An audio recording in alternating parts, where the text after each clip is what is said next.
कीमतें अदा करनी पड़ेगी। आज जो आप 10,000 और 20,000 रुपए पर मंथ कमाते हैं ना, तो मैं आपको बता दूं, आपको याद दिला दूं कि 15 साल तो आपने पढ़ाई की है, एजुकेशन ली है, आपने फीस भरी है, स्कूल में गए हैं, कॉलेज में गए हैं, किताबें खरीदी है, उसके बाद आपने ट्यूशन फीस दी है, और सारी कीमतें अदा करने के बाद आज 10,000 और 15,000 के आदमी आप बने हैं।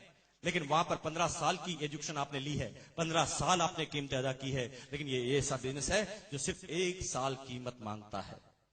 1 साल तक रेगुलर मीटिंग में आना, इस क्लासों में आना, सीखना। 1 साल तक लगातार किताबें, टेप्स, बुक्स। 1 साल तक लगातार ऑफलाइन काउंसलिंग। इन तीनों चीजों को मिलाते हैं तो बनता है सिस्टम। और जब 1 साल के साथ हम सिस्टम में लग जाते हैं, तो 1 साल जब हम कीमतें चुकाते हैं, कीमतें कौन सी?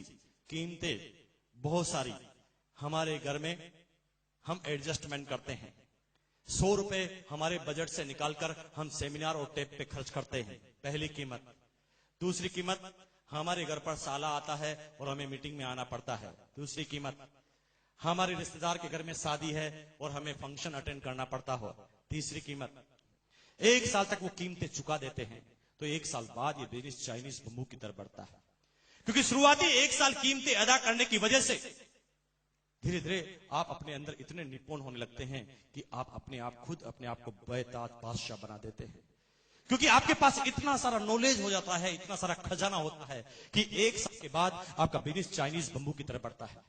मिस्टर सतीश पंडित ने चाइनीज बंबू के बारे में बताया था कि चाइनीज बंबू को जब जमीन में लगाया जाता है तो शुरू के 30 सप्ताह में वो जमीन से सिर्फ 1.5 फीट की ऊंचाई तक आता है।